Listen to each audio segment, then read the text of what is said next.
91వ కీర్తన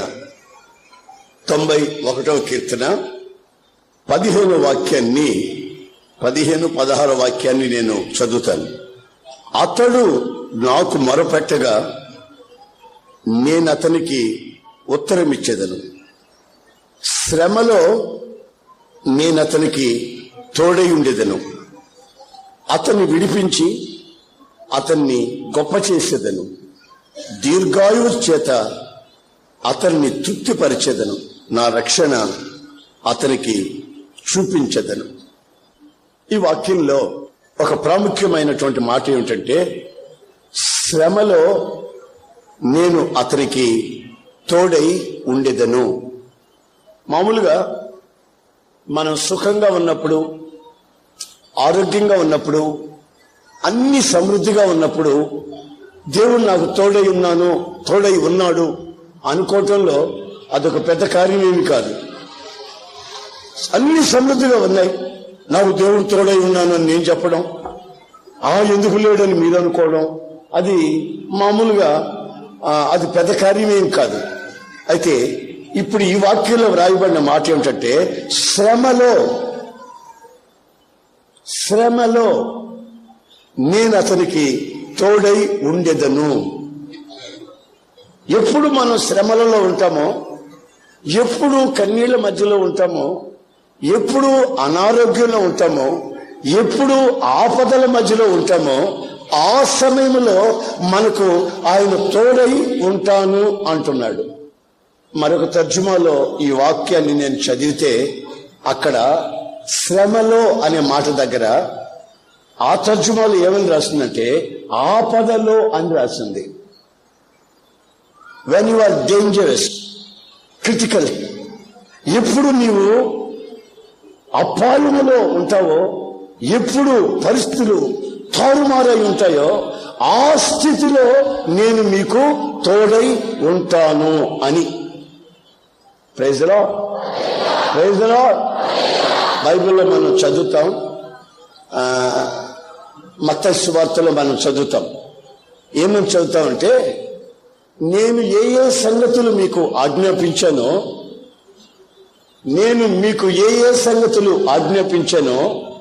వాటిని గైకొనండి, అప్పుడు యుగ సమాప్తి పర్యంతం సదాకాలము నేను మీతో ఉంటాను. ఆయన మనతో ఉంటాను అని వాగ్దానం చేస్తున్నాడు. సరే, బాగానే ఉంది.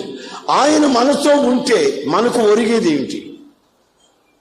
ఆయన మనతో ఉన్నందువల్ల మనకు జరిగేది ఏమిటి? ఎప్పుడు సుఖంగా ఉన్నప్పుడు ఆయన ఉంటానంటున్నాడా, లేక ఆపదలు వచ్చినప్పుడు మీతో ఉంటానంటున్నాడా?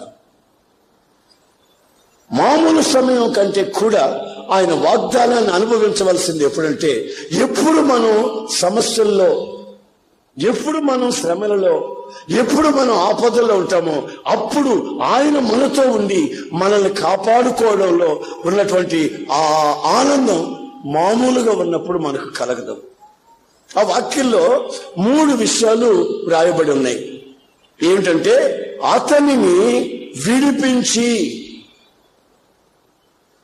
శ్రమలో నుంచి విడిపించి, దుఃఖములో నుంచి విడిపించి, ఆపదలో నుంచి విడిపించి, అతన్ని విడిపించి నేను అతనికి తోడుగా ఉంటాను. శ్రమలో శ్రమలో నుంచి విడిపిస్తాను. గుర్తు చేసుకోండి, విడిపించి అనే మాట. రెండోది, అతన్ని నేను గొప్ప చేస్తాను.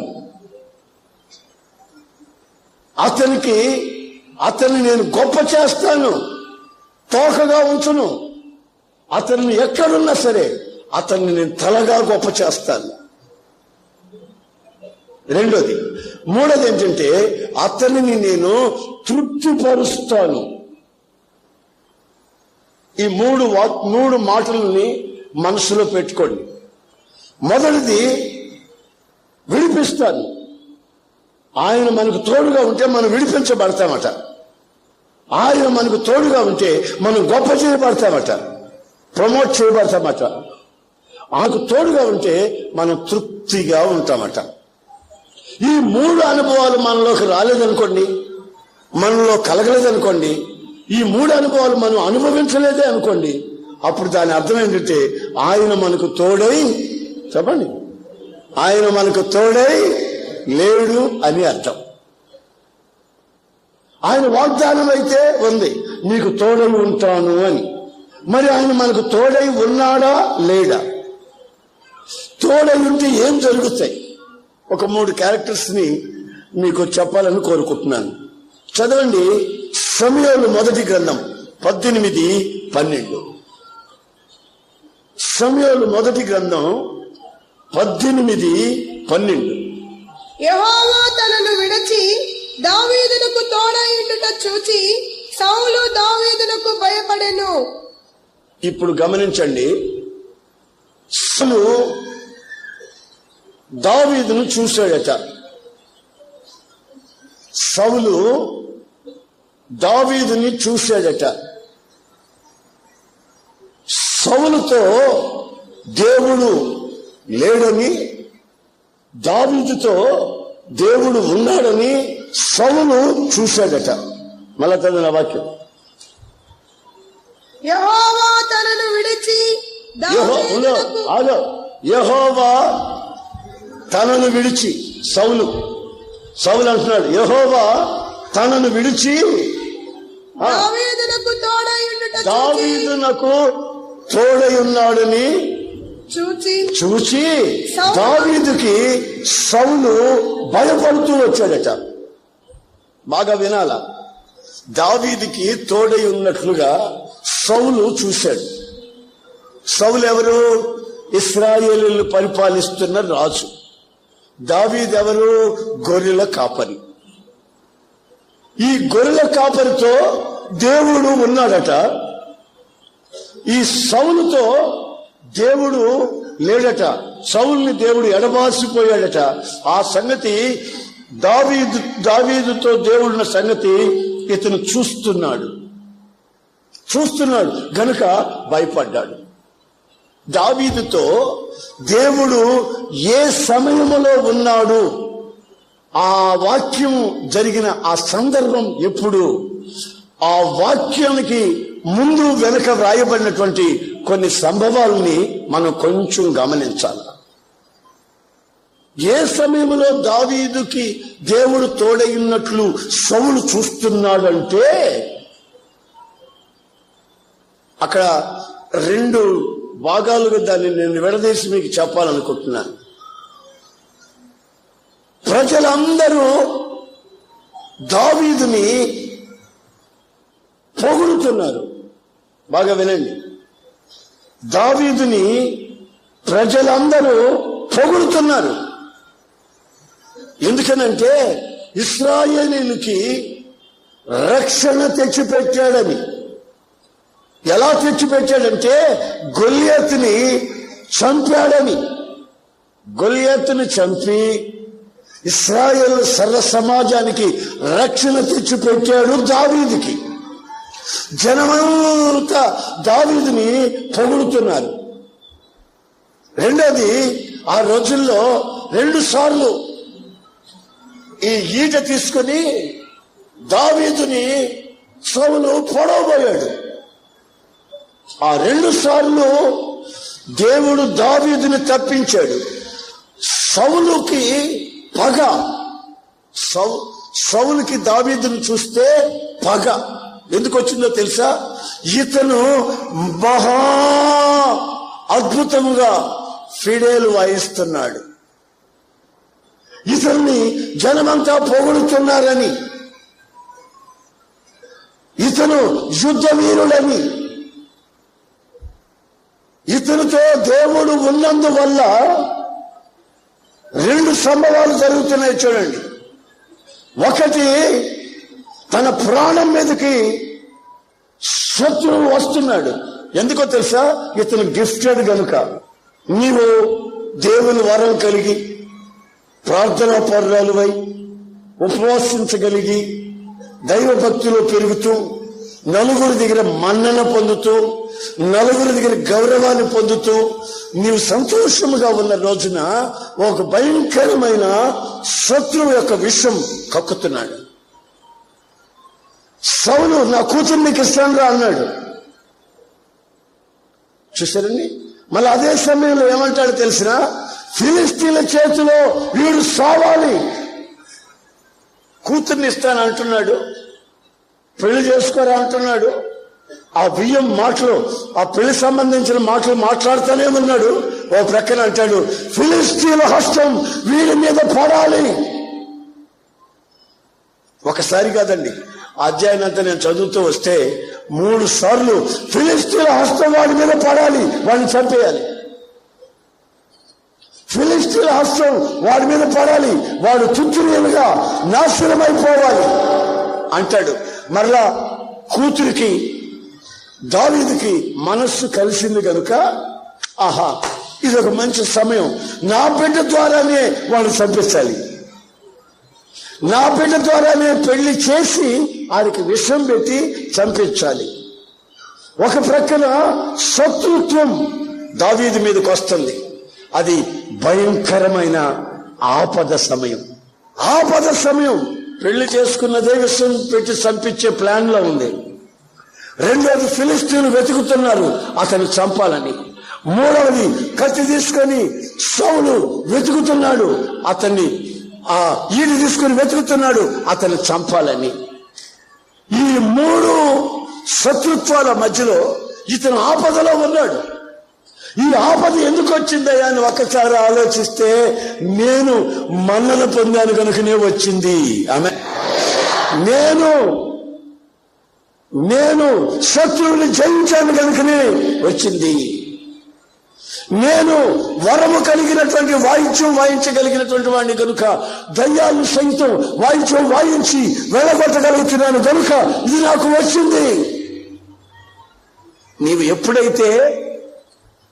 ఎప్పుడైతే సుఖంగా ఉంటావో, ఎప్పుడైతే ఆనందిస్తావో, ఎప్పుడైతే గంతులు వేస్తావో, ఎప్పుడైతే అందరి దగ్గర మంచోడని అనిపించుకుంటావో, అప్పుడు ఒక విధమైనటువంటి శత్రువు యొక్క పగ నీ మీదకి వస్తుంది.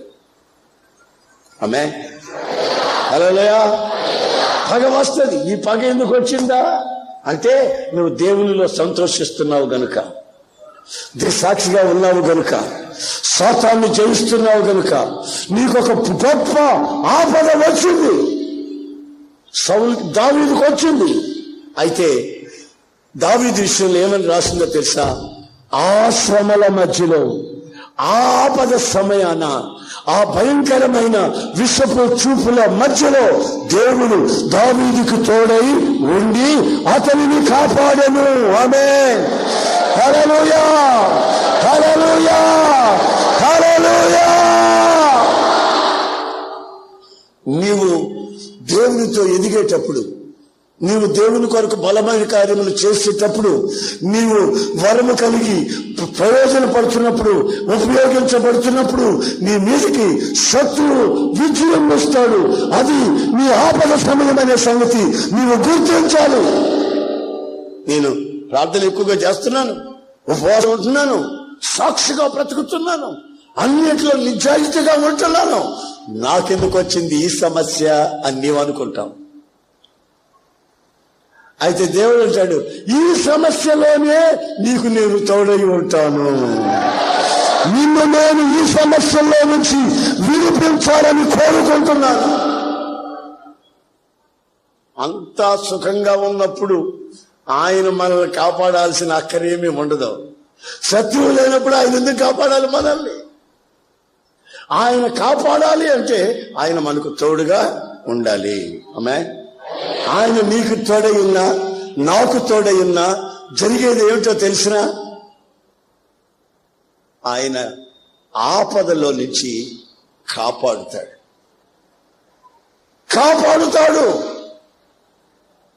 ఆపద లేకపోతే కాపాడడం అనే మాటకి అర్థం లేదు. నీకు ఆపదలు ఎప్పుడొస్తాయనే సంగతి దావీదు చరిత్ర చెబుతా ఉంది. సింహాన్ని చీల్చేసి వచ్చాను సాక్ష్యం చెప్తున్నాడు. భయంకరమైన ఆపద అతని మీద ఉంది. గొలియాతును చంపానంటున్నాడు. భయంకరమైన ఆపద అవస్థ ఉంది.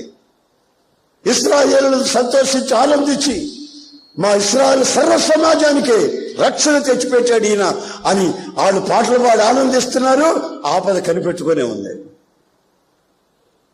మనం అంతా బాగా ఉన్నప్పుడు మనకి ఇట్లాంటి ఆపదలు సడన్గా వచ్చాయంటారు.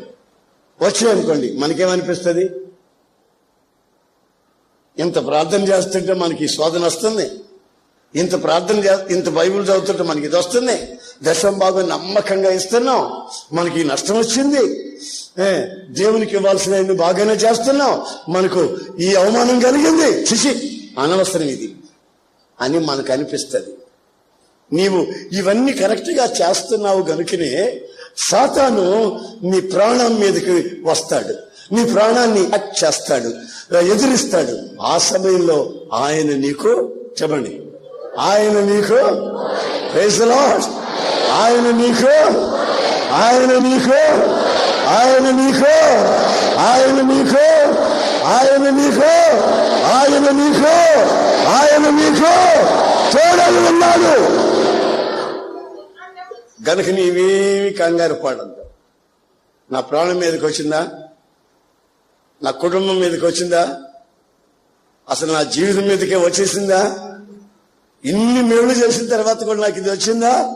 అట్లయితే దేవుడు నాకు చెప్పండి, అట్లయితే దేవుడు నాకు చెప్పాలి గట్టిగా, అట్లయితే నాకు దేవుడు తోడై ఉన్నాడు. గనుకనే ఈ సంవత్సరం ప్రారంభం నుంచి ఈ రోజు వరకు నీ ప్రాణాల మీదకి వచ్చిన సమస్యలు ఎన్నైనా ఆయన నిన్ను కాపాడి ఈ రోజున సజీవుల లెక్కలో నిన్ను ఉంచి ఉన్నాడు. దేవునికి స్తోత్రం. హల్లెలూయా హల్లెలూయా హల్లెలూయా. నీవు కాపాడబడ్డావు కనుకనే ఈ రోజున ఇక్కడ ఉన్నావు. లేకపోతే నీ పరిస్థితి ఏమైంది? ఆయన వాగ్దానం చేశాడు, ఏమని? నీకు ముందు నేను నడుస్తాను, నీకు ముందు నేను నడుస్తాను. ఎత్తైన ప్రాంతాలు ఉన్నాయి, లోయలు ఉన్నాయి, గట్లు ఉన్నాయి, రాళ్ళు రప్పలు ఉన్నాయి. అక్కడ నువ్వు తడుమాడకుండా, అక్కడ నువ్వు తత్తరిల్లిపోకుండా, అక్కడ నీ కాళ్ళు జారకుండా నీ ముందు నేను నడుస్తాను. ఆ మెట్లన్నీ సరళం చేస్తాను, గొడ్డున్న దగ్గర పూడుస్తాను, ఎత్తుగా ఉన్న దగ్గర చెక్కేస్తాను. నువ్వు సమభూమిలో చక్కగా నడిచి ముందుకు సాగగలవు. నీకెన్నో ఆపదలు వచ్చాయి, నీ కుటుంబం ద్వారా నీకు ఆపదలు వచ్చాయి, నీ స్నేహితుల ద్వారా వచ్చాయి, బంధువుల ద్వారా వచ్చాయి, ఆర్థిక పరిస్థితుల ద్వారా ఇక ప్రాణం మీద విసిగి వేసారిపోయావు. రకరకాల సమస్యలు, ఆపదలు నీ జీవితంలోకి వచ్చి తల చూపించాయి. అయితే దేవుడు ఏమంటున్నాడు తెలిసిన, మన దేవుడు ఏమంటున్నాడు తెలిసిన, నేను నీకు తోడై ఉన్నాను. నువ్వు మనసును మార్చుకొని బాప్తిస్వం పొందావు గనుక, నా ప్రార్థనా మందిరానికి వస్తున్నావు గనుక, దేవుని వాక్యాన్ని ఆలకిస్తున్నావు గనుక, నీవు దేవునిలో ఎదుగుతున్నావు గనుక నీకు ఆపదలు రావడం క్రొత్తేమి కాదు. ఎదిగే వాళ్ళకే ఈ ఆపదలన్నీ వస్తాయి, ఎదిగే వాళ్ళకే వస్తాయి. ఎదగినోడికి ఏమీ రావు. పడవలో కూర్చొని ఉన్నారు యేసు ప్రభు శిష్యులంతా, సముద్రంలో పడవలో కూర్చున్నారు. అందరూ గోళ్లు కొరుక్కుంటున్నారు, గోళ్లు కొరుక్కుంటున్నారు, సలి అనుకుంటున్నారు. అయితే ఒకడేం చేశాడు తెలుసా? రేయ్ భూతం రై అన్నాడు. భూతంగా దయ్యం రై అన్నాడు ఇంకొకడు. అంతలోపల యేసు ప్రభు అన్నాడు, నేను నేనే, నేను నేనే. నీవే అయితే నన్ను నీ దగ్గర రప్పిస్తావా? సముద్రం నన్ను నడవమంటావా అన్నాడు. చూసారా, శుభ్రంగా రమ్మన్నాడు యేసుక్రీస్తు. ఇతను నడిచిపోయాడు. నడిచిపోయిన అనుభవం తనకు తెలుసు. మరలా అటు ఇటు చూస్తే మునిగిపోయే అనుభవం కూడా తనకు తెలుసు. తన ఆపదలో మళ్ళా చేతిని పట్టుకుని లేపి తీసుకుని రాగలిగిన అనుభవం కూడా ఇతను అనుభవించాడు. కూర్చొని గోళ్ళు కొనుక్కుంటున్నారే, వీళ్ళకి ఏ అనుభవం లేదు. చూసారా? యేసుతో నడిచిన అనుభవం లేదు, మునిగిపోయే అనుభవం లేదు, మళ్ళీ ఆయన చేతితో పైకి లేపే అనుభవం లేదు, పైకి లేచిన తర్వాత మళ్ళీ నడిచి వచ్చిన అనుభవం లేదు. పట్టి పట్టకుండా, భక్తిలో దిగకుండా, ఏదో వచ్చాములే ప్రార్థనకి, వెళ్ళిపోతున్నాములే అన్నంత వరకే ఉంటే వాళ్ళకి ఏ ఆపదలు రావో, ఆపదలు రాకపోతే ఆయన మీకు తోడుగాను వాళ్ళకి తోడుగాను ఉండడు. అయితే ఒక అతనికి ఆపద, ఆ ఆపద వెంటనే ఆయన హస్తం, ఆయన హస్తం పట్టుకున్న వెంటనే మరలా ఆయనతో నడిచే అనుభవం. ప్రైజ్లో వీళ్ళందరూ ఉమ్మని కూర్చుంటారు ముచ్చుల్లాగా. ఎవరందరూ? మిగతా 11 మంది. ఈయన మాత్రం అప్పుడప్పుడు మాట్లాడుతుంటాడు, ఏదో ఒకటి మాట్లాడుతూ ఉంటాడు. Praise the Lord. ఇతను ఏదో ఒకటి మాట్లాడుతూ ఉంటాడు, ఏదో ఒకటి తెలుసుకుంటూ ఉంటాడు యేసు ప్రభు దగ్గర. అది మంచిదో చెడ్డదో అడిగి తెలుసుకుంటూ ఉంటాడు. యేసు ప్రభు ఈ పేతురికి జవాబు చెబుతూనే ఉంటాడు. ఆ చివరికి అనుభవం మీద అనుభవం వస్తూనే ఉంటుంది. అయితే కొంతమంది ఏం చేస్తారు, ఒరే నేను ప్రార్థన చేస్తే శోధన ఎక్కువ వస్తుంది, ప్రార్థన నేను తగ్గించాలి అనుకుని ప్రార్థన తగ్గిస్తాడు. నేను నమ్మకంగా దేవునికి ఉపవాసం ఉండి ప్రార్థన చేస్తుంటే మన మీదకే పగలు ద్వేషాలు వస్తున్నాయి గనుక మనం ఆ ఉపవాస ప్రార్థనలు కూడా ఆపేస్తాం అని అనుకుంటాడు. కానీ దేవుడు అంటున్నాడు, నీవు ఎప్పుడు ఆపదలో ఉంటావో అప్పుడే నేను నీకు తోడై ఉంటాను, నేను అతనిని కాపాడుకుంటాను. దావీదు జీవితంలో కాదండి, ఎన్నెన్నో భయంకరమైన పరిస్థితులు. ఇతను మంచి భక్తిపరుడయ్యుండి కూడా ఇవన్నీ అనుభవించవలసిన వస్తే ప్రతి చోట ప్రాణ సంకటం, ప్రాణానికే ముప్పు కలిగే పరిస్థితులు. ఆ అపాయాల మధ్యలో కూడా దేవుడు తనకు తోడుగా ఉండి అంచెలంచెలుగా తన బ్రతుకుని సింహాసనం దగ్గరికి తీసుకొస్తున్నాడు. దేవునికి స్తోత్రం. హల్లెలూయా. గొర్రెలు కాచుకునేవాడు ఏమిటి, సింహాసనం మీద కూర్చోవడం ఏమిటి? కారణం దేవుడు తనకు తోడుగా ఉన్నాడు గనుక. ఈ సౌలు ఇతనికి భయపడతా వచ్చాడు గనుక ఫిలిస్తీను దగ్గర చంపించాలని, తన కూతుర్ని పెళ్లి చేసి దాని ద్వారా విషం పెట్టి చంపించాలని ప్రయత్నాలలో ఉన్నాడు. కానీ ఆ ప్రయత్నాలన్నీ ఒక్కొక్కటిగా విఫలమైపోతా వస్తున్నాయి. Praise the Lord. Hallelujah, hallelujah, hallelujah. ఇంకో సంగతి కూడా మీరు బైబిల్లో గమనించినట్లయితే యెహోషువ జీవితంలో జరిగిన 1:5 యెహోషువ 1:5 కూడా చదవండి. నీవు బ్రతుకు దినములన్నిటను ఏ మనుష్యుడును నీ ఎదుట నిలువలేకయుండును. నేను మోషేకు తోడై ఉండినట్లు నీకును తోడై ఉండును. చూడండి, యెహోషువ నేను మోషేకి తోడై ఉన్నట్టుగానే నీకు కూడా తోడై ఉంటాను అన్నాడు. ఎప్పుడు ఈ మాట అన్నాడో ఒకసారి మనం చదువుకొని తెలుసుకోవాలి. నీకు తోడై ఉంటానని ఎప్పుడన్నాడు? శుభ్రంగా ఇంట్లో ఒక 50 బస్తాలు బియ్యం పెట్టుకొని, ఏమండి కావాల్సిన వేలు డబ్బు పెట్టుకొని, సుఖంగా పెట్టెల నిండా బట్టలు పెట్టుకొని, సుఖంగా కడుపులో సల్ల కదలకుండా బతుకుతున్నారే, ఆ సమయంలో అన్న మాట కాదు అది. ఎప్పుడు అంటున్నా తెలిసిన, యోర్దాను నదీ తీరానికి వచ్చారు. ఇశ్రాయేలీలందరూ యోర్దాను నదీ తీరానికి వస్తే వాళ్ళకి నాయకుడిగై యెహోషువ నాయకుడై వస్తున్నాడు. ఆ సమయంలో సడన్ గా ఆ యోర్దాను నది పొంగింది. యోర్దాను నది పొంగి గట్లన్నిటి మీద పొర్లి పారుతుంది. ఎక్కడ గండిపడినా, ఎక్కడ కాస్త ఆ గట్లు తెగిన ఆ యోర్దాను ప్రవాహాలన్నీ ఇశ్రాయేలు ప్రజల మీద పడిపోతే ఇశ్రాయేలు మునిగిపోతారు. యెహోషువ, మోషే మమ్మల్ని తీసుకొచ్చిన మోషే ఎక్కడా మమ్మల్ని నీవు నడిపిస్తున్నావు? ఈ పొంగి పొరుగుతున్న ఈ నదిలో మమ్మల్ని ముంచేదానికి తీసుకొచ్చావా? లేకపోతే ఎందుకు తీసుకొచ్చావు? దారి ఉంది కదా, ఆ దారిలో వెళ్లకుండా ఎందుకు తీసుకొచ్చావు? మోషే మీద చాలా సార్లు సణుక్కొని గొనుక్కొని రాళ్లతో కొట్టబోయారు మోషేని.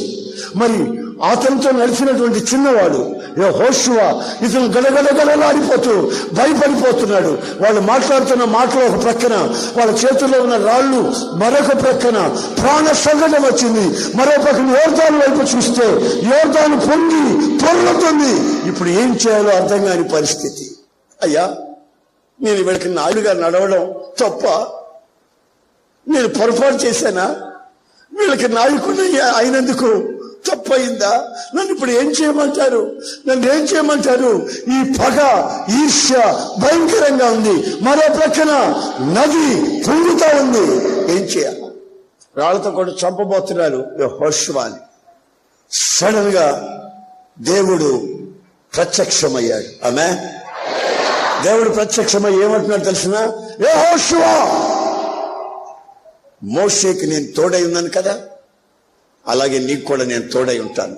ఈ యోర్దాను మిమ్మల్ని ఏమీ చేయలేదు. ఈ యోర్దాను మీ ముందు ఏమవుతుందో తెలుసా? ఒకడు ఒక రాయి తీసి కొండ మీద నుంచి విసిరి కొడితే ఎలాగ ఎగురుతూ గంతులు వేస్తూ పడిపోద్దో, అలాగా ఈ యోర్దాను నీళ్లు గంతులు వేస్తా మిమ్మల్ని చూసి గడగడలాడుతా భయపడుతా అదిగో అక్కడ నిలబడుతుంది. కావాలంటే నిబంధన మందసం మోస్తున్న యాజకుల అరికాలు ఆ నీళ్ళలో తడుపమను. భయంకరమైన పరిస్థితిలో ఇక నేను బ్రతకడం అనవసరం. నేను వీళ్ళకి మేలు చేశాను, ఎన్ని కీళ్లు చేయలేదు. అయినా వీళ్ళు ఎందుకు నా మీద పగబట్టారు? రాళ్ళు తీసుకుని వస్తున్నారు, ముఖాలు ఊస్తున్నారు. ఇదేనా నాయకత్వం అంటున్నారు, ఇదేనా నీ బ్రతుకు అంటున్నారు. అసలు నువ్వు మనిషివా పశువా? ఈ దారిని ఎందుకు తీసుకొచ్చావు అంటున్నారు. ఇప్పుడు ఏం చేయాలి అని ఆకాశం వైపు చూస్తే దేవుడు అంటున్నాడు, ఇదిగో ఆపదలో నువ్వు ఉన్నప్పుడు నేను నీకు తోడై ఉన్నాను. ఆమేన్. నీ ముందు నేను నడుస్తాను, యోర్దానులో నడుస్తాను, భయపడకు. యాజకులారా, నిబంధన మందసం మీ భుజాల మీద ఎత్తుకోండి. ఎందుకయ్యా? ఎందుకో ఎత్తుకోండి బాబు, నా మాట వినండి. దేవుడు మనతో ఉన్నాడు. ఈ నీళ్లు మనం చంపేస్తాయని భయం కదా మనకు. ఈ ఆపదలు ఆయన మనతో ఉన్నాడు. నా మాట వినండి. ఈ మందసం పెట్టి ఎత్తుకొని, యాజకులారా మీరు దేవుని స్తుతిస్తూ మీ అరికాలు ఈ నీటికి తగిలేటట్టు చేయండి. తర్వాత ఏం జరుగుతుందో మీరే చూడండి. దేవుడు మనతో ఉన్నాడు. ఆమేన్. దేవుడు నాతో ఉన్నాడు. హల్లెలూయా, హల్లెలూయా. దేవుడుంటే ఈ బూతు మాటలు నిన్ను ఎందుకు అంటారా? నీతో దేవుడుంటే, దేవుడుంటే ఈ నష్టం ఎందుకు కలుగుతుందిరా? దేవుడుంటే ఈ అవమానం నీకు ఎందుకు కలిగిందిరా? దేవుడుంటే ఈ అపజయాలు ఎందుకు కలిగాయి? యెహోషువ అంటున్నాడు, అన్ని సమృద్ధిగా ఉన్నప్పుడు నాతో ఉంటానని దేవుడు వాగ్దానం చేయలేదు. నీ శ్రమలలో, నీ ఆపదలలో నేను తోడై నిన్ను విడిపిస్తానని ఆయన నాకు వాగ్దానం చేశాడు. గనుక ఈ సమయంలో నాకు తోడై ఆయన ఉన్నాడు. Praise the Lord. ఆమేన్. ఇక్కడ గంతులేస్తా ఉంది, ఉరుమురి చూడటం మానేసింది. ఇక్కడ గంతులేస్తా ఉంది, ఊగుతా ఉంది, ఆడుతా ఉంది. అంతేగాని మొత్తం మీద ముందుకు మాత్రం ఒక్క అడుగు వేయట్లేదు నది. కారణం ఏంటంటే దేవుడు వాళ్ళకి తోడుగా ఆపదలో, చెప్పండి, ఆపదలు మామూలు సమయంలో కాదు, ఆపదలో వాళ్ళతో ఆయన ఉన్నాడు. మేము చూసాము, మేము భయపడిపోతాము. దావీదుతో దేవుడు ఉండటం చూసి సౌలు భయపడిపోయాడు. ఆడు చంపేదానికి ఇష్టపట్టలే. ఫిలిస్తీన్ల దగ్గర చంపిద్దామా, కూతురు దగ్గర చంపిద్దామా అనే ప్లాన్ లో ఉన్నాడు. అయినా దేవుడు ఆశ్చర్య రీతిగా దావీదును కాపాడుతూ వచ్చాడు. సింహాసనం ఎక్కాడు.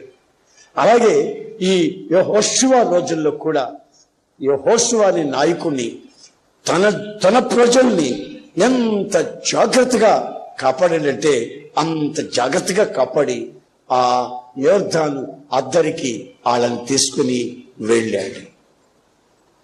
కొందరు అప్పటికే మేము చస్తే బాగుండు, మాకు ఐగుప్తుల సమాధులు లేవని ఎక్కడ తీసుకొచ్చావా, ఏమైనా బుద్ధి ఉందా లేదా నీకు, నాయకుడు అంటే ఎట్లా ఉంటారు అంటాయి అంటే ఇతను కూడా పాపం చాలా బాధపడిపోయి కృంగిపోయి ఏమిటి శోధన, ఏంటి ఆపద, ఏంటి పరిస్థితి అని కృంగిపోయినప్పుడు ఆయన అంటాడు, నేను మోషేకు తోడుగా ఉన్నానే అలాగే నీకు కూడా ఉంటాను. ఆమేన్. దావీదుకు తోడుగా ఉన్నానే అలాగే నీకు కూడా ఉంటాను. Praise the lord. ఇస్సాకుకు తోడుగా ఉండి అతను విత్తనం వేస్తే దాన్ని నూరంతలుగా ఫలించేటట్టు చేస్తేనే అలాగే నీతో కూడా నేను ఉంటాను. ఇస్సాకు ఎప్పుడు విత్తనం వేసారో తెలుసా? కరువులో. తినేదానికి అన్ని నూకలు కూడా లేని పరిస్థితుల్లో, ఏం చేయాలో అర్థం కాక ఆకులు అలుములు నములుతున్న రోజుల్లో ఆయన విత్తనం వేస్తే అది నూరంతలుగా ఫలించేటట్టు చేశాడు. ఎందుకు చేశాడంటే, ఇస్సాకు నేను నీకు తోడుగా ఉంటున్నాను. Praise the Lord. Praise the Lord. Hallelujah. మరొక సంగతిని మీకు చెప్పాలని కోరుకుంటున్నాను. అపోస్తల కార్యాలు 7వ అధ్యాయం చదవండి. అపోస్తలులు 7, 9, 10. ఆ గోత్రకర్తలు మత్సరపడి యోసేపును ఐగుప్తులోనికి పోవుటకు అమ్మివేసిరి, కాని దేవుడు అతనికి తోడయ్యుండి అతని శ్రమలన్నిటిలో నుండి తప్పించి దయను జ్ఞానమును ఐగుప్తు రాజైన ఫరో ఎదుట అతనికి అనుగ్రహించినందున ఫరో ఐగుప్తులకు తన ఇంటి అంతటికి అతనిని అధిపతిగా నియమించెను. చూడండి, యోసేపు జీవిత చరిత్రలో ఒక సంఘటన మనకి ఇక్కడ వివరిస్తుంది. ఈ అపోస్తల కార్యం 7, 9, 10లో యోసేపుని సొంత అన్నలు, సొంత సోదరులే ఆడు మంచి చొక్కా వేసుకున్నాడని, రంగుల చొక్కా వేసుకున్నాడని ఆడి మీద పగబట్టి పళ్ళు పటపట కొరికి ఆయన తీసుకెళ్లి గోతులు వేసి ఆయన తీసుకెళ్లి మరలా ఆ అన్యులకి అమ్మి వాళ్ళు తీసుకెళ్లి మరలా సంతలో పెట్టి మారుబేరం చేశారు. ఇలాగా అంచెలంచెలుగా జీవితంలో దెబ్బలు తింటూ వస్తున్నాడు. చివరికి ఎక్కడికి వచ్చాడంటే, ఒక పౌరు స్త్రీ అతని మీద వేసిన నిందను బట్టి జైల్లో ఇప్పుడు దెబ్బలు తింటూ మూలుగుతూ పడినాడు. Praise the Lord. మూలుగుతూ పడినాడు. ఈ పడిన వాడిని ఫరో పిలిపించి అతని సింహాసనం దెమ్మని సింహాసనం మీద కూర్చోబెట్టేశాడు. ఏది? ఇంట్లోనే అవమానాలు, సొంత ఇంట్లో పుట్టిన ఇంట్లోనే అవమానాలు. అన్నలే అమ్మారు, మరలా మారుబేరాలు చేశారు. ఆ పనికి మాలను దాని ఇంట్లో పనిచేశాడు. ఆ మనిషి నింద వేసింది. జైల్లో అన్యాయమైన శిక్షని అనుభవిస్తున్న రోజులలో యోసేపుకు జరిగింది ఏమిటి అంటే, రాజుగారు పిలిచి సింహాసనం మీద కూర్చోమంటున్నాడు. ఏడు బాబు అంటే, నా ఐగుప్తి దేశం అంతటి మీద నిన్ను అధిపతిగా నేను హెచ్చిస్తున్నాను, దేవుడు నీకు తోడై ఉన్నాడు. హల్లెలూయా. భయంకరమైన ఆపద. ఈ జైల్లో నుంచి నేను బయటపడనా? ఈ జైల్లోనే నాకు జన్మ ఖైదీగా ఉంచి ఈ జైల్లోనే నేను చనిపోయేటట్టు నిర్ణయించారు కదా, నాకు విడుదల లేదు. నా అని పిలుచుకునే వాళ్ళు ఎవరు నాకు లేరు, నన్ను ప్రేమించే వాళ్ళు లేరు, నాకు జరిగింది ఏంటో వినేవాళ్ళు లేరు, నేను చెప్పుకునేదానికి నాకెవరు లేరు అని తన జీవితంలో తను ఒక్కడే కుమిలిపోతున్నప్పుడు దేవుడు తనకు చెప్తున్నాడు, యోసేపు నేను నీకు తోడై ఉన్నాను. ఈ ఆపదలో నీకు నేను తోడై ఉన్నాను. నీకు చిన్నప్పుడు ఒక కళ చూపించాను, గుర్తుందా? గుర్తుందయ్యా. నక్షత్రాలన్నీ నాకు దండం పెట్టాయి, సూర్యుడు చంద్రుడు కూడా దండం పెట్టారు. గుర్తుందా? గుర్తుందయ్యా. మరి నీకు చూపించిన కళను మర్చిపోయి ఇలా కృంగిపోతావేమిటి? ఎప్పుడు నువ్వు అపాయములో ఉన్నావో, ఎప్పుడు నీవు నలుదిశల పగ ద్వేషం అనుభవిస్తున్నావో, అదిగో అప్పుడు నేను తోడుగా ఉండే దేవుణ్ణి. నీకు కబురు వస్తుంది. ఆమేన్. రాజుగారు పిలుస్తాడు. హల్లెలూయా, హల్లెలూయా. నీతో దేవుడు ఉన్న సంగతి రాజుగారు చూస్తారు. హల్లెలూయా. నిన్ను సింహాసనం మీద కూర్చోబెడతాడు. ఈ అధికారం ఫరో యొక్క ఇంటి అధికారం, ఈ ఐగుప్తు దేశం యొక్క సమస్త అధికారాలు నీకు ఇవ్వబడతాయి. నీవు హెచ్చింపబడతావు. యోసేపుకి ఏమీ అర్థం కావట్లేదు. వాగ్దానం ఏమిటంటే, నీవు ఎప్పుడు శ్రమలో ఉన్నావో, ఎప్పుడు ఆపదలో ఉన్నావో అప్పుడు నిన్ను హెచ్చిస్తాను. ఆమేన్. హెచ్చించుతాను. ఉన్నత స్థాయికి నిన్ను తీసుకొస్తాను. హల్లెలూయా. ఉన్నత స్థాయికి నిన్ను తీసుకొస్తాను. హల్లెలూయా. ఉన్నత స్థాయికి నిన్ను తీసుకొస్తాను. హల్లెలూయా. ఎప్పుడు నీవు అవమానాలు పాలవుతున్నావో అప్పుడు నిన్ను తీసుకొస్తాను. ఈ మధ్య ఎవరో నన్ను అడిగారు, ఏమంటే దేవుడు నిన్ను బాగా హెచ్చిస్తున్నాడండి, నీ సంఘం బాగానే వర్ధిల్లిపోతుంది, హెచ్చిస్తున్నాడు ఏంటండి, అసలు రహస్యం ఏంటి అని అడిగాడు ఒక అతను. నేనన్న మాట ఏంటంటే, నా మీద పగబట్టే వాళ్ళు ఎక్కువ మంది, పెదాలు విరిచేవాళ్ళు ఎక్కువ మంది, నన్ను విషపు చూపులు చూసేవాళ్ళు ఎక్కువ మంది, నా మీద నిందలేసేవాళ్ళు ఎక్కువ మంది. కనుక దేవుడు ఆ ఆపదల్లో, ఆ అవమానాల మధ్యలో, ఆ నిందల మధ్యలో నన్ను ఆయన హెచ్చిస్తున్నాడు. ఆయన వాగ్దానం నెరవేర్పు. దేవునికి స్తోత్రం. వాగ్దానం నెరవేర్పు. హల్లెలూయా, హల్లెలూయా. ఆమేన్, ఆమేన్, ఆమేన్. యోసేపు జీవితంలో దేవునితో తనకున్న అనుబంధం, యోసేపుకి దేవునికి యోసేపుకున్న అనుబంధం. ఆయన వాగ్దానం చేశాడు, నిన్ను నేను హెచ్చిస్తాను, లేక గొప్ప చేస్తాను.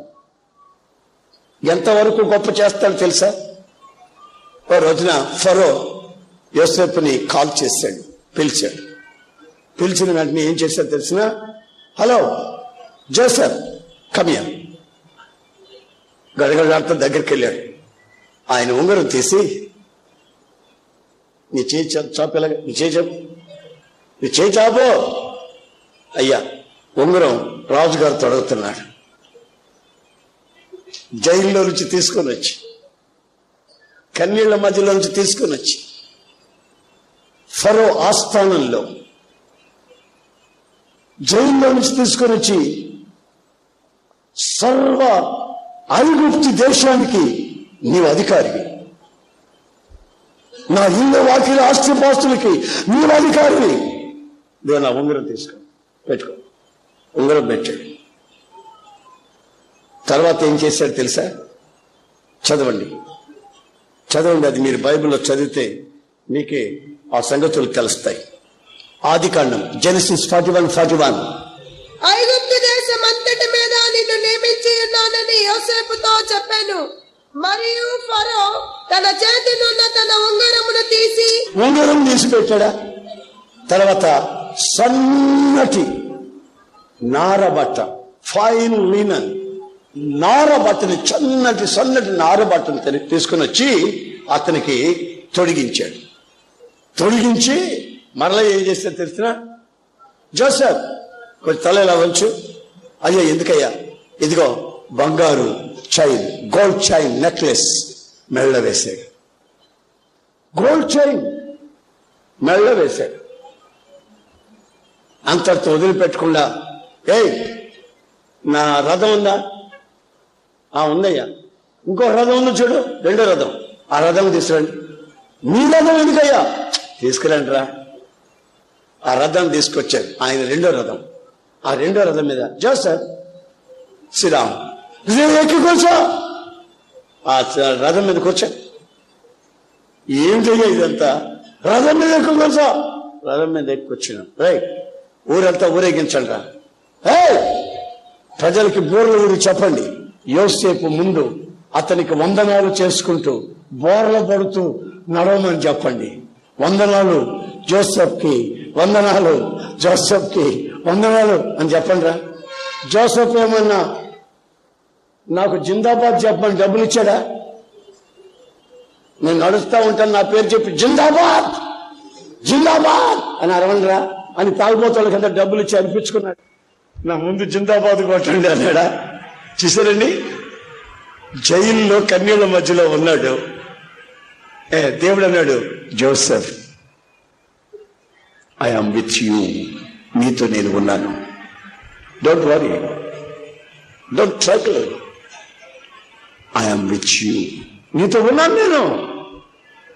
నాతో ఉన్నావయ్యా, మరి ఏం చేస్తావు? నిన్ను నేను హెచ్చిస్తాను. బానిసగా ఈ దేశానికి వచ్చావా? నిన్ను ఇక్కడే హెచ్చిస్తాను. ఎంతవరకయ్యా? సింహాసనం వరకు, సింహాసనం వరకు. మామూలుగా కలాసీగా ఉన్నవాడిని గుమస్తాగా చేయడం కాదు, గుమస్తాగా ఉన్నవాడిని హెడ్ గుమస్తా చేయడం కాదు, అసలు సింహాసనం మీదకి నేను ఎక్కిస్తా. ఆమేన్, ఆమేన్, ఆమేన్.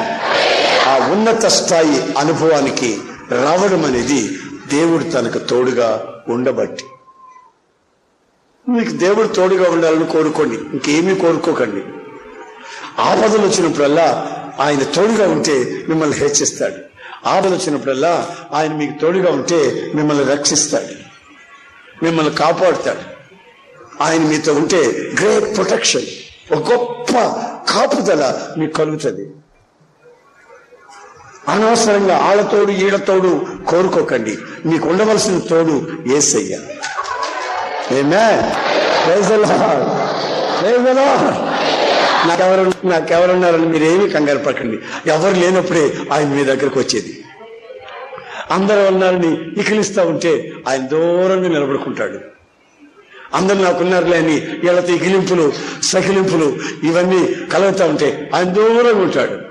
ఆ సకిలింపులు ఇకిలింపులు ఆపినప్పుడు, ఎవరు నీ దగ్గర లేనప్పుడు ఆయన నీ దగ్గరకు వస్తాడు. తృప్తి అనే మాట కూడా మనం మొదటి వాగ్దానంలో, ఈ నెల వాగ్దానం ఇది, ఈ నెల వాగ్దానం దేవుడు మీకు తోడుగా ఉంటాను అనేది ఈ నెల వాగ్దానం. దాంట్లో తోడుగా ఉన్న ఆ తోడులో ఆయన విడిపిస్తాడు, గొప్ప చేస్తాడు, తృప్తిపరుస్తాడు అనే మాటలు ఇమిడి ఉన్నాయి. ఇప్పుడు నేను కాపాడడం ఎట్లాగో దావీదు సంగతి చెప్పాను, యోసేపుని ఎలాగా హెచ్చించాడో అని కూడా చెప్పాను, ఏ సమయంలో అని చెప్పాను, యోసేపు పరిస్థితులు ఎలాగా అని చెప్పాను. తర్వాత యెహోషువ పరిస్థితులు కూడా మీతో వివరించాను. చివరిగా యాకోబు జీవితాన్ని ఒక మాట నేను చెప్తాను. ఒకే ఒక మాట చదవండి. యాకోబు జీవితాన్ని కూడా మనం ఒకసారి గమనిద్దాం. 28వ అధ్యాయం 15వ వాక్యం. ఇదిగో నేను నీకు తోడయ్యుండి నీవు వెళ్ళు ప్రతి స్థలమందు నిన్ను కాపాడుచు ఈ దేశమునకు నిన్ను మరలా రప్పించదును. నేను నీతో చెప్పినది నెరవేర్చు వరకు నిన్ను విడువనని చెప్పగా. గమనించండి,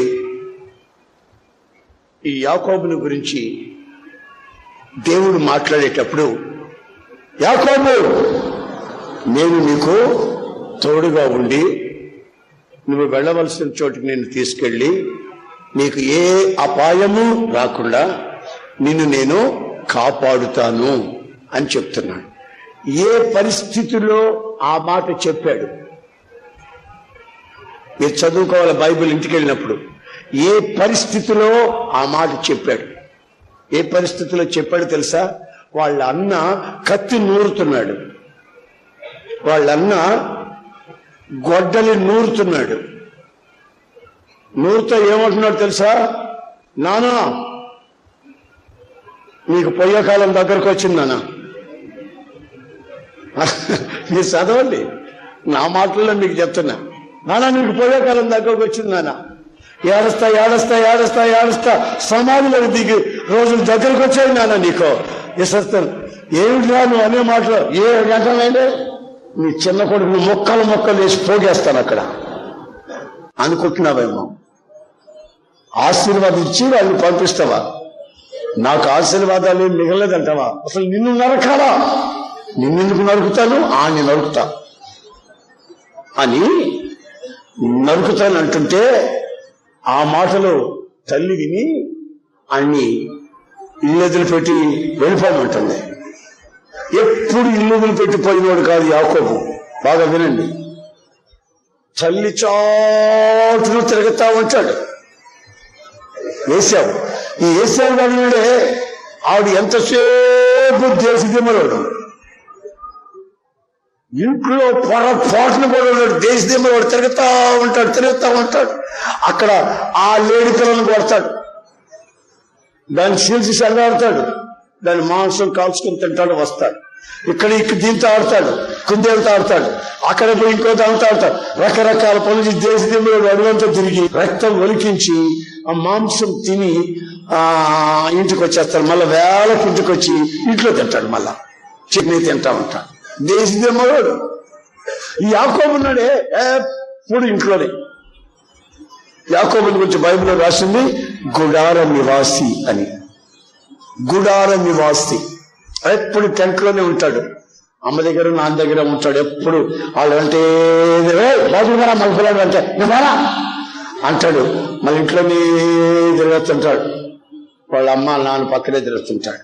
ఒక రోజున అమ్మ దగ్గర పిలిచి అబ్బాయి యాకోబు నేను నరికేస్తాను నిన్ను, ఆ రక్తపాతం మేము చూడలేము. వాడు ముందే మూర్ఖుడు, ఆ రక్తం ఒలికించి ఉన్నాడు. నిన్ను నరకడం పెద్ద తేలిక, పెద్ద కష్టమేం కాదానికి నరికేస్తాడు. వాడు అన్నమాట నెరవేరుతాడు. ఆ మాటని బాబని చెప్పి ఆయన చెప్పులు కూడా వేసుకోనీయకుండా, ఆయన్ని వాడి బట్టలన్నీ తీసుకుని సూట్ కేసు సర్దుకోనీయకుండా మెడబెట్టి తరిమేస్తే ఆడు పరిగెత్తి ఒక్క కర్ర పుల్ల, ఒక చేతి కర్రతోనే పరిగెత్తుతున్నాడు. ఇది వీడు తరుముకొని చంపేస్తాడని ప్రాణభయంతో పరిగెత్తున్నాడు. చంపేస్తాడేమో అని పరిగెస్తున్నాడు. ఒక డేంజరస్ సిచ్యువేషన్, ఒక భయంకరమైన ఆపద తనని అలుముకుంది. పరిగెత్తున్నాడు. చీకటి అలుముకుంది. బ్రతుకులో చీకటి వచ్చింది, దిక్కుతోచిన పరిస్థితి వచ్చింది. ఆ సమయంలో దేవుడు తనకు కనబడి యాకోబు నేను నీకు తోడై ఉండి ఆమేన్ నీవు వెళ్ళవలసిన చోటికి నేను తీసుకుని మళ్ళా క్షేమంగా తీసుకొస్తాను, నిన్ను నేను ప్రతి క్షణం కాపాడుతాను అన్నాడు. ఇతనేమన్నాడు తెలుసా? ఆ వాక్యం చదవండి. ఇతనేమంటున్నాడు చూడండి దేవునితో 28:21. నేను తిరిగి నా తండ్రి ఇంటికి క్షేమముగా వచ్చినట్లు. ఈయనేమంటున్నాడు దేవునితో చూడండి. దేవుడు నాకు తోడయ్యుండి నేను వెళ్ళుచున్న ఈ మార్గములో నన్ను కాపాడి తినుటకు ఆహారమును ధరించుకున్నటకు వస్త్రములను నాకు దయచేసిన ఎడల యెహోవా నాకు దేవుడయ్యుండును. చూసారండి, ఇప్పుడు బాగా గమనించండి నేను చెప్పే మాటలు. ఇతను ఒక ప్రాణ భయంతో పరిగెత్తి వస్తున్న ఆ సమయంలో చీకటిలో ఉన్నప్పుడు దిక్కులేని పరిస్థితుల్లో ఎప్పుడు ఇల్లు వదిలిన వాడు ఆ అరణ్య ప్రాంతంలో లూజ్ అనే ప్రాంతంలో పడుకొని ఉంటే దేవుడు కనబడి నిన్ను నేను క్షేమంగా తీసుకెళ్తాను, మళ్ళా క్షేమంగా నీ ప్రాంతానికి తీసుకొస్తాను, నేను నీకు తోడుగా ఉంటాను బాబు అని చెప్తే యాకోబు ఏమంటున్నాడు తెలుసా? నీవు నాకు తోడుగా ఉండి, ఆ మాట నాకు బాగా నచ్చింది, నన్ను కాపాడి నాకు తినేదానికి ఆహారం పెట్టి నేను ధరించుకునేదానికి వస్త్రాలు కూడా ఇస్తే నీవు నాకు తోడుగా ఉన్నట్టు లెక్క. సరేండి, ఆ మాట నాకు బదులు వచ్చింది. తోడుగా ఉండి తీసుకొని పోయాను నీళ్ళు లేకుండా మళ్ళా తోడుగా ఉండి ఒంటి మీద బట్టలు లేకుండా నీళ్ళు లేకుండా తీసుకొచ్చాడు అనుకో, నువ్వు దేవుడు వెళ్తా అంటారు. దేవుడు అన్నాడు, నేను నీకు తోడుగా ఉంటా, ఏమిటంతసేపు వచ్చినంతసేపు నిన్ను క్షేమంగా కాపాడతా, ఒకరు నిన్ను ముట్టకుండా అని అంటే యాకోబు అంటాడు, ఎవరు నన్ను ముట్టకుండా కాపాడటం బాగానే ఉంది, కానీ నాకు పోయినంత దూరం నాకు తిండి పెట్టి, ఆమేన్, నాకు కావాల్సిన వస్త్రాలు ఇస్తే మీరు నాతో ఉన్నట్టు నాకు గుర్తు. ఏ మాట అన్నాడండి, నాకు ఆ మాట భలే నచ్చింది. అందుకని ఆయన వాగ్దానంలో ఈ మూడిటిని లింక్ చేశాడు. చదండి, ఈ మూడిటిని లింక్ చేశాడు. నిన్ను కాపాడుతా, నిన్ను తృప్తిపరుస్తా, నిన్ను ఉన్నత స్థాయి అనుభవంలో పెడతా. ఆమె ఉన్న ఉద్యోగం తీసి ఎక్కడ కింద పడేసాడు అనుకో, నెమ్మది ఉంటుందండి. ప్రమోషన్ అయిందనుకో, నెమ్మది ఉంటుందా? ప్రమోట్ చేస్తా ఉంటే ఆనందంగా ఉంటుంది.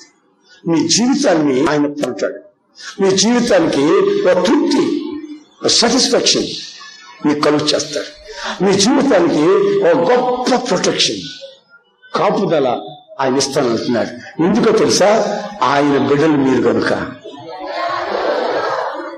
ఈ సంవత్సరంలో ఆఖరి నెలలో ఆఖరి వాగ్దానంగా ప్రభు ఈ మాట నీకు హెచ్చరిస్తున్నాడు. ఆయన మెట్టల సరళం చేస్తా వచ్చాడు, లోయలు పూడ్చాడు, నిన్ను రాజబాటలో నడిచేటట్లుగా నడిపిస్తూ ఉన్నాడు. అంత మాత్రం కాక నిన్ను తృప్తిగా నీకు కావలసిన ఆహారాన్ని నేను చెప్పండి, ఆహారాన్ని పెడతా. ఆహారం పెడితే సరిపోద్దా? రోగం వచ్చిన ఆహారం తింటామండి, ఏమంటే రోగం వచ్చిన ఫలాలు ముందు పెడితే నేను బుద్ధంగా నేను తినొచ్చా, తింటే అరుగుతుందా చే అంటాడు. నీకు ఆరోగ్యం ఇచ్చి, ఆమేన్, నీకు ఆహారం ఇచ్చి, హల్లెలూయా, నీకు వస్త్రాన్ని ఇచ్చి, హల్లెలూయా, నీకు ప్రమోషన్ ఇచ్చి, హల్లెలూయా, నిన్ను కను పాపవలే కాపాడుకుంటాడు. ఆయన నీకు తోడుగా ఉంటే. నేను ఈ రోజున ఎవరికి ఆయన తోడుగా ఉంటాడని నేను చెప్పట్లే, అదొక సబ్జెక్ట్. ఇది నేను ఇప్పుడు చెప్తున్నాను. ఆయన ఎవరికి తోడుగా ఉంటే ఏం జరుగుతాయి అది చెప్తున్నా. ఎవరికి ఆయన తోడుగా ఉంటే ఏమేమి అనుభవిస్తారు ఆ సంగతి నేను ఇప్పుడు మీకు చెప్పాను.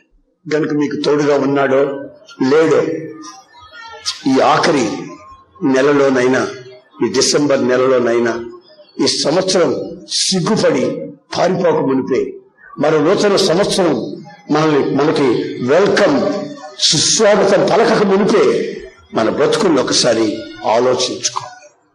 దావీదుతో ఉన్నాడట,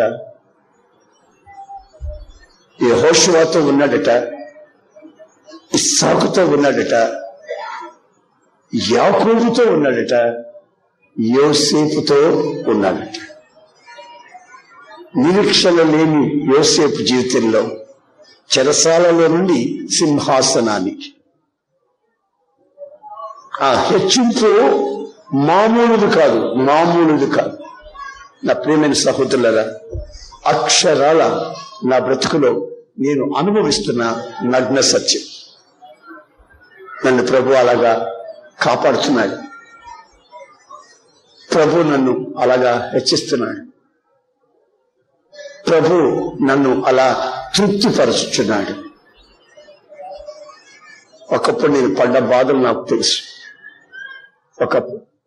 ఒకరింటికి మధ్యరాత్రి 1 గంటకి వెళ్ళాను. నేను వెళితే ఆ ఇంటి చిన్న గుడిసె, ఆ ఇంటి ముందు ఆరు బయట 2 పడుకున్నారు.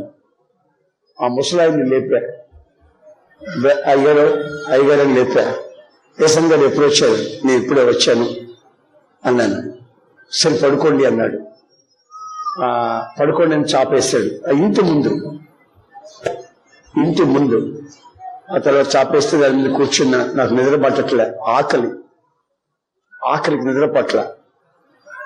తర్వాత ఆయన అది ఇది మాట్లాడితే భోంచేసావా అన్నాడు. లేదన్నా. అరే అని ఇంట్లోకి పోయి ఆ ఉట్టి మీద పెట్టాడు. పళ్ళెం మీద పళ్ళెం మూత పెట్టింది. ఆ ఉట్టి మీద ఉన్నది ఆ చిన్న గుడిసెలో. ఆ ఉట్టి మీద ఉన్నటువంటి ఆ పళ్ళెం అట్లాగే తీసుకొచ్చి భోంచి ఏమనుకోబాక, నేను కలిపాను తినలేక మళ్ళా పెట్టుకున్నాను పొద్దున్నే తిందామని. అదండి వేరే మంచి అన్నం లేదు, మరి నువ్వు ఆకలితో ఉంటే తినమన్నాడు. ఆ ముసలోడికి పళ్ళు ఆడన్నం కలిపి ఆ ముసలోడు కలిపాడు. ఎట కలిపాడు? పళ్ళు లేవు కదండి, అందుకని బాగా పిసుకున్నాడు. సాంబార్ వేసి బాగా పిసుకున్నాడు. అది కొంచెం తిన్నాడు, తినలేక మళ్ళీ అట్లాగే మూత పెట్టుకున్నాడు. పేదోడు ఆడు పెట్టుకున్నాడు, నాకు పెట్టాడు తీసుకొచ్చి. నేను ఆకలికి వద్దని అనకుండా చేయి పెడితే చల్లగా ఉంది, ఫేస్ట్ అయిపోయింది. బాగా మెత్తగా పిచ్చుకున్నాడు ముసలోడు. ఇక ఆ మెత్తగా పిసికిన ఆ అన్నాన్ని చల్లగా ఐస్ లాగా ఉంది చలికాలం, అది అలాగే నోట్లో పెట్టుకొని తిని అది మింగుడు పడకపోతే నీళ్లు మళ్ళా తాగిన రోజులు, ఆ అన్నం మింగుడు పడకపోతే మళ్ళా నీళ్లు తాగిన క్షణాలు నాకు గుర్తు. అతను సారీ క్షమించండి, వేరే అన్నం ఏం లేదు, నేను కలిపి పెట్టుకున్నదే ఉంది. ఆయనకు భార్య చచ్చిపోయినట్టుంది, పిల్లలు ఎవరు పట్టించుకోలేదు, 2 పిల్లలు. అందుకని ఆ గుడిసెలో ఆయన ఒక్కడే ఎవరినో పిల్లల్ని తీసుకొని వచ్చుకొని మనవడో ఎవరో మొత్తం మీద వాళ్ళిద్దరే ఉన్నారు. అంత వండుకున్నారు, 2 తిన్నారు. ఆయన తినలేక కలిపి పెట్టుకున్న అన్నాన్ని నా పెడితే నేను కళ్ళలో నీళ్లు పెట్టుకుంటానే ఉన్నాను. ఆ ఆకలికి ఉండలేక ఆ అన్నాన్ని తిన్నాను. అది 1977 సంవత్సరం. That is 1977. అప్పటికే నేను 10 సంవత్సరాలు ప్రభు సేవ చేస్తున్నాను. 10 సంవత్సరాలు అయింది అప్పటికే సేవలో. అయినా ప్రభు అలాంటి మార్గాల్లో నన్ను నడిపిస్తాడు. ఇప్పుడు కూడా నడిపిస్తున్నాడు అట్లాంటి మార్గాల్లో. ఎందుకో తెలుసా? ఆయన నాకు తోడుగా ఉండునట్లు. ఆమె ఆయన నాకు తోడుగా ఉండినట్లు. ఆ పరిస్థితిలో నుంచి అంచెలంచెలుగా ఆయన అన్నాడు, నేను నిన్ను హితాను, దట్స్ ఆల్, నేను నిన్ను కాపాడుతాను, నేను నిన్ను తృప్తిపరుస్తాను.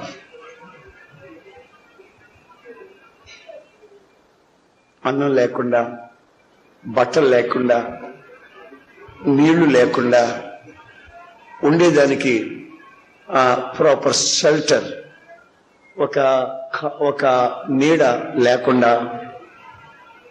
పడిన బాధలన్నింటిలో కూడా ఆయన తోడుగా ఉండి ఈ రోజున ఇదిగో ఈ స్థితికి తీసుకొచ్చాడు. అది మీరు కళ్ళతో చూస్తున్న స్థితి, ఎక్కడో జరిగిన సంభవాలు కాదు, మీ కళ్ళ ముందు జరిగినవి మీరు కళ్ళతో చూసిన స్థితి. వాగ్దానం చేసిన వాడు నమ్మదగిన వాడు. వాగ్దానం చేసిన వాడు నమ్మదగిన వాడు, దానిని నెరవేర్చి అవునని ఆమెనని మన జీవితాలతో పెనవేసుకున్నవాడు. ఆయన పేరు నజరేయుడైన యేసు.